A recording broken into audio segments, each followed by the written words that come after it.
All right, let's get started. Thanks everyone for taking the time to be here today.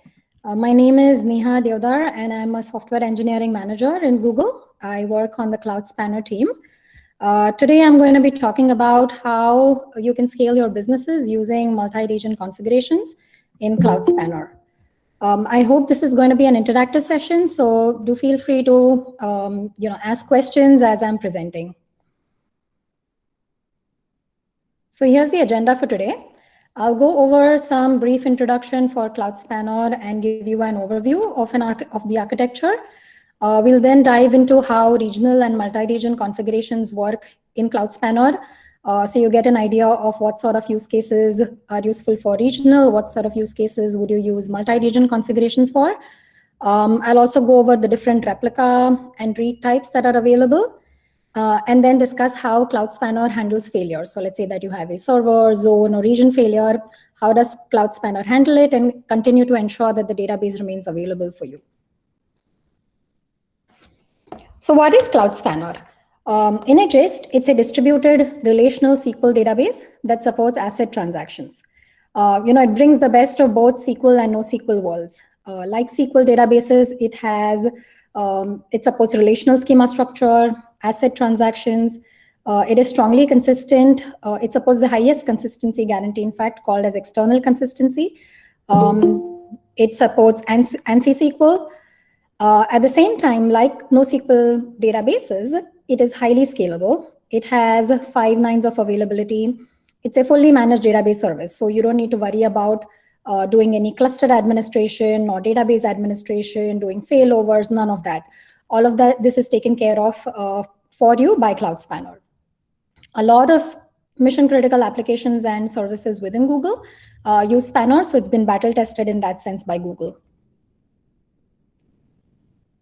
Now here's how Cloud Spanner works internally. Now, when the data within your database is divided into chunks, what we call as splits. So in the above example here, consider that you have 2 tables, singers and venues. The data across those 2 tables might be split into different chunks. So in this case, in this example here, it's split into 4 different splits. These splits are then balanced across different servers to ensure that you can get good throughput for your data. The splits are also, note that these splits are not static, they're dynamic. So if your load to your database increases, so let's say that split 3 suddenly starts getting more data, we will split that further, or Cloud Spanner will split that further into 2 separate splits. We also do split merging. So if there are 2 splits, you delete a lot of data, and then the 2 splits that can be merged, it might merge them into 1 split. Now, along with splitting your data and balancing it across different servers, Cloud Spanner also replicates your data across different failure domains. So in case of regional configurations, it'll replicate your data across different zones. It can also replicate your data across different geographical regions. Now, in order to replicate and synchronize the data across your different zones, we use a consensus algorithm called as Paxos. So if you see here in this example, you have n splits for your data. All of those splits are replicated across 3 zones. Now, you have 3 copies for each split of your data. Now, each split has 1 copy or 1 replica, which is designated as the leader.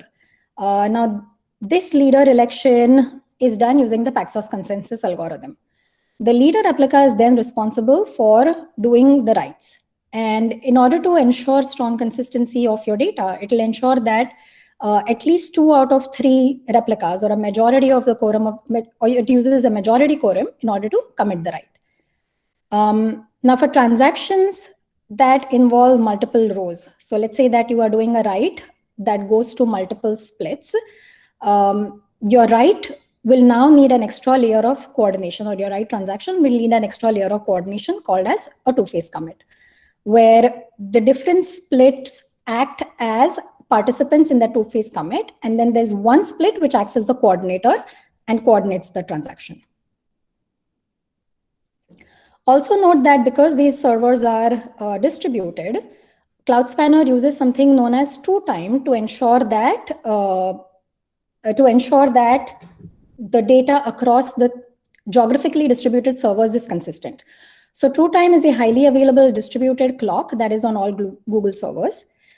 It lets you generate monotonically increasing timestamps, and it can guarantee that the generated timestamps follow a correct external ordering. So what this means is that using TrueTime and Paxos consensus, we are able to give you external consistency, which means that the writes, as your application does the writes, it's the same ordering as what you see in the database. Your database will follow the exact ordering that you do in your applications, even though the writes may be happening on different geographically distributed servers. Now here's a brief diagram of how writes in Cloud Spanner works. So it's a simplified version of how a write in Cloud Spanner will work with a single split. Now your client, when it issues the write first goes to the leader replica. The leader replica will then replicate that write across the two other replicas, and then wait for a vote from those two replicas. Note that a vote is essentially an acknowledgement of the write. Now note that we require a majority quorum to mark the write as committed. So in this case, the majority quorum will be two replicas, the leader replica itself, and either one of replica 2 or replica 3. So the leader replica will wait for either replica 2 or replica 3, and depending on who responds first, it will consider the write as committed and respond back to the client. Any questions so far? All right. Now, Cloud Spanner configurations, instance configurations, there are two types that we support. One is a regional instance configuration, and the other is a multi-region configuration. Now, in a regional configuration, we have your data is stored in a single geographical region. So, for example, it could be stored in Iowa or it could be stored in Oklahoma, but like one geographical region. Within that, we replicate your data across 3 zones. The reason we do that is to ensure that if some servers go down or even a zone goes down, you continue to have your data being available. So in this case, you see that your splits are replicated across 3 zones. Now, even if zone 1 was to go down, you will still continue to have 2 copies of your data available in zone 2 and zone 3. And that way, your database can continue functioning and you can still function even in case of a zone failure. Such configurations give you a 99.99% availability, so 4 nines of availability. Typically, applications that are in a single region, or if your application has some regional data governance requirements, then regional instance configurations are a good choice for you. So imagine that you have an application, where your data needs to reside in Germany for legal reasons, and you can't have your data reside in any other region.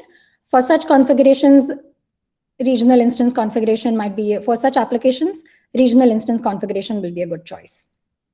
These also give you good low latency reads and writes within the region because your application happens within the same single region. The other type of configuration that we support is a multi-region configuration. Now, this is suitable for global applications that might be spread across multiple geographical regions.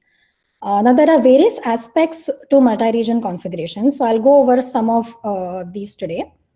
Now, at the very least, multi-region configurations, we want to ensure that you are able to recover from zone as well as region failures. So even if one full region goes down, your application should continue operating.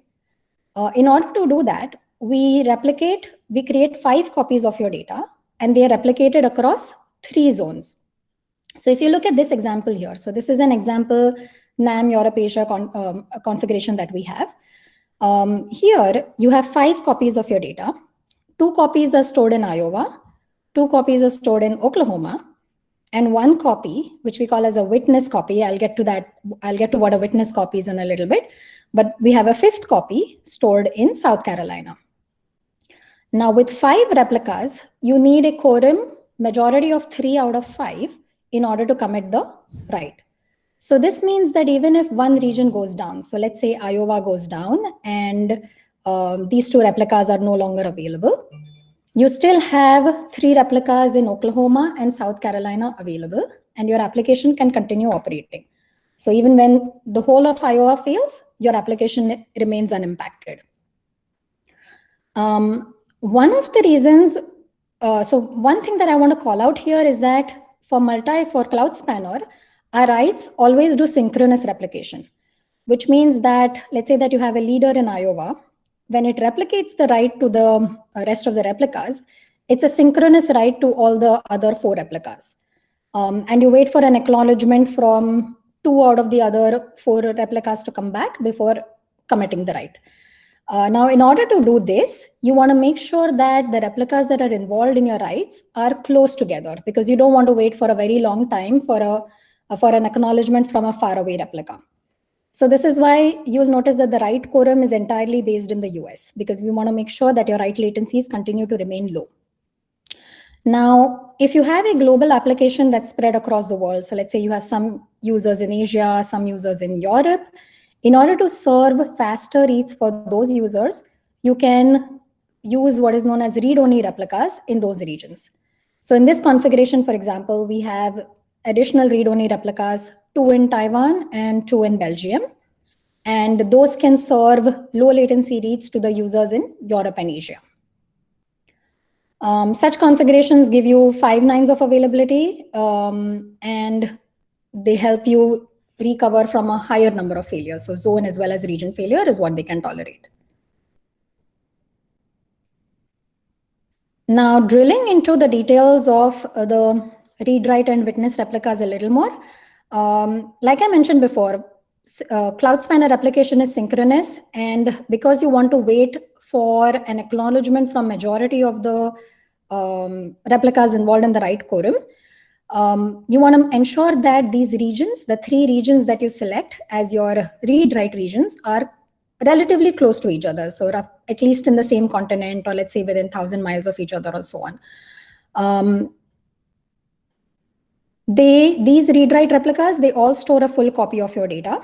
So reads can be served by any of these replicas. So you don't have to serve the reads. It's not like only the leader serves the reads. Any replica can serve the read. Writes are only done by the leader replica. So depending on where your splits leader replica is, that leader replica will be responsible for coordinating the write. Notice that the third region is what is known as a witness region. Now, the reason we have this witness replica is that it makes it very easy for a Cloud Spanner to achieve a full quorum or a write quorum without requiring a full copy of your data. So the witness region, the witness replica in South Carolina will store a full transaction log of the transactions that are happening in the system, but it won't store a full copy of your data. So you cannot use it to serve your reads. You can only use it to vote for your writes. Now, read-only replicas are a way for you to scale your reads to additional regions. So, if you have your write quorum in this example in North America, and you have users in Asia and Europe, and you want to serve low latency reads to those users, then the read-only replicas that are based in Asia and Europe come in handy. So these replicas, they store a full copy of your data and can serve reads. Note that they don't participate in voting for writes. So this ensures that you're not waiting for a replica in Asia, or you're not waiting for a replica in Europe to vote on your write, and your writes continue to remain unimpacted and have fairly low latencies. Now let's look at how reads work in Cloud Spanner. Like I mentioned before, reads can be served by any replica. One interesting aspect is that Cloud Spanner, by default, will always try to read the latest data. So such type of read is called as a strong read, where you want to make sure that you're always reading the latest data that has been written to the database. Such reads may require communication with the leader to make sure that the replica that has received the read request has the latest data. Now, to explain what this means, imagine that you have this database which is spread across 3 zones. Now, a user requests for data or requests for a row that's in split 2. The request will go to a replica in zone A. Now, this replica may not be the leader replica. So it will try to look up its internal metadata to see if it has the latest data or not. If it is unsure of whether it has the latest data, or if it knows that it does not have the latest data, it will then contact the leader to get that information and then respond back to the client. So because strong reads may require communication with the leader, Replica, they can add a delay to your reads. This becomes more apparent in multi-region configurations where, let's say, you have a read-only replica in Europe and you're trying to do a strong read there. If the replica is not sure whether it has the latest data or not, it might have to communicate with the leader based in North America, adding some cross-region delay to your read. Now, to avoid that, we have a concept of stale reads. Now, this is useful for applications that can tolerate slightly stale data. And by stale data, I mean few seconds stale. So I'm okay with reading, let's say, 10 seconds or 15 seconds stale data that's 15 seconds old or 10 seconds old. But my application wants much lower latencies. So I want to avoid that cross-region communication with the leader. Such applications can benefit from using stale reads. So in this case, the user will make a request for a read and it will say that, hey, I'm looking for a read with max 15 seconds staleness. And now the replica that receives the read may not require communication with the leader and can serve back a read very quickly. The other concept that I want to go over is something known as a default leader region, which again exists in multi-region configurations. So the data in Cloud Spanner is divided into splits. And as we saw before, each split has its own leader. So consider this NAM Europe Asia example. We have replicas and we have splits spread across 3 regions. So there's a split, the splits are spread across Iowa, Oklahoma, and South Carolina. Now, if I have a split whose leader is in Iowa, and imagine that I have a split whose leader is in Iowa, and I have a split whose leader is in Oklahoma. Now, if I have my application that's based in Oklahoma, and I'm reading data from the split that's based in Oklahoma, I'll end up getting very low latency for my, I'll end up getting a very low latency for my write. Now, if I have a row that I'm writing that's based in a split whose leader is in Iowa, then my write will see a high latency. So what ends up happening is that we see unpredictable latencies if the split leaders are spread across different regions, because now depending on which region your application runs in and which region the split leader might be in, you'll see different latencies. So to avoid that and to provide a more predictable latency performance, Cloud Spanner has this concept of a default leader region, where we'll try to ensure that the split leaders are placed in the default leader region whenever possible. We also recommend that application instances align with the default leader region for better write latencies. So this ensures that the writes from the application always start off with the leader region and see a better latency profile. One of the things that I wanted to clarify is this concept of node versus replica. So we've seen some user confusion around the concept of node and a concept of replica in Cloud Spanner. Now, replica is a copy of your data. So in single region configurations, you will have 3 replicas of your data, irrespective of the number of nodes that you have in your instance. And in a multi-region configuration, you will have 5 or more copies of your data, 5 or more replicas. Node is the amount of compute and serving resources that are available for your instance. So when you set up a Cloud Spanner instance, you can specify the number of nodes that you want for your instance. And this number of nodes only specifies how much compute power you're going to get. So if you have a 1 node replica versus a 1000 node replica, your 1000 node replica has a lot more compute power than your 1 node replica. So if you see here in this example, this is a 1 node instance. It has 3 replicas and there is some amount of compute or serving resources that are available to you in each zone. If you have a 2 node instance, it still has 3 replicas or 3 copies of your data, but now you'll have 2x the amount of compute resources in each zone. All right, any questions so far?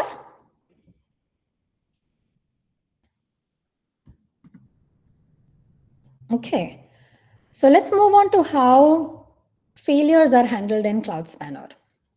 Now, starting with a multi-region configuration. We have an example configuration here where you have region 1, which is the default leader region, region 2, which has 2 read-write copies, and region 3, which is witness. Now, under normal situation, let's say like a normal situation when all replicas are up and running, your majority quorum might be these 2 replicas in region 1, and let's say the replicas in zone A of region 2. Now, if your leader region goes down, then Cloud Spanner will try to move the leader to another replica. So in this case, it's possible that leader 2, the replicas in leader 2 might become, the replicas in region 2 might become the leader replicas. And the majority quorum ends up being the 2 zones in leader 2 in region 2 and the 1 zone in region 3. So this way, your application can continue operating without any downtime, even when the leader region and spanner fails. Note that Cloud Spanner clients can automatically retry failed requests. So let's say that your client has an outstanding request when region 1 goes down. So that particular request will be retried by the Cloud Spanner client. So when region 2 becomes the leader, the client will retry and the request will get satisfied with region 2 as the leader. So because it does this retries transparently to your application will see an intermittent increase in latency, but it won't see any downtime. So your request won't fail, or it'll just see an increase in latency as Cloud Spanner client is doing the retries. Note that when the leader region comes back up, the leaders will again move back to region 1, because that's your preferred leader region, and Cloud Spanner will try to honor that whenever possible. And again, this leader movement is transparent to applications, so for all practical purposes, nothing should be visible, or there should not be any impact to the applications as to where the leaders are.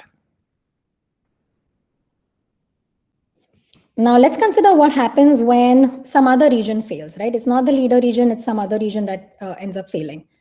Now in this case, imagine that, under normal situations, region 2 and region 3 form the quorum, majority quorum, and region 2 is the leader. When the third region, the region 1 goes down, nothing changes from the point of view of the majority quorum. It still remains region 2, region 3. There's no impact on application for writes, and any reads that were being served by region 1 will now get redirected and will be served from the next closest available region. So maybe from region 2.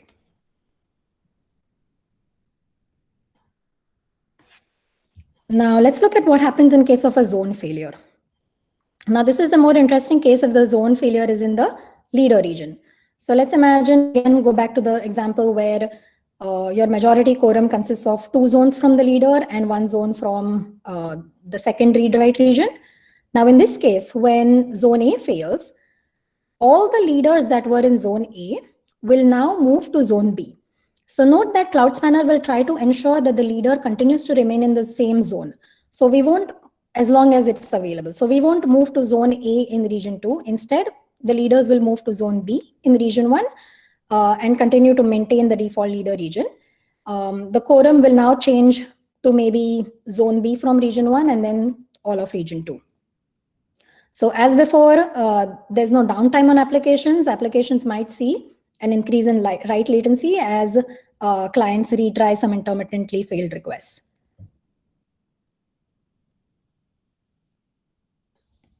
Similarly, for a regional instance, zone failures are handled in the same manner. You have a majority quorum which consists of 2 zones out of 3. If one of those zones that are in the quorum fails, the majority quorum now shifts to the other 2 zones. So as long as 2 zones are available, the regional instance will continue to be available. All right, so that's all I had on multi-region configurations. Please do feel free to try out Cloud Spanner locally. We have something known as a Cloud Spanner emulator, which lets you use Cloud Spanner for free or try out Cloud Spanner for free on your local laptop. I have provided a link to a quick start guide. We also have a good developer ecosystem with a lot of tools and client libraries in different languages for Cloud Spanner. So do check out Cloud Spanner ecosystem on GitHub. And for more information, there are a number of blogs available on Google Cloud Spanner page. With that, I can open it up for questions if anyone has any questions.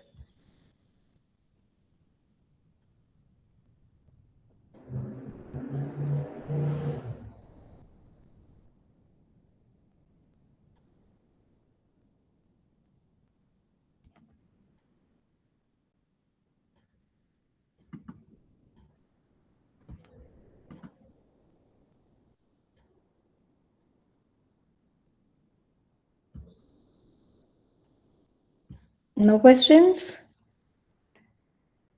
Either I was super clear or super confusing.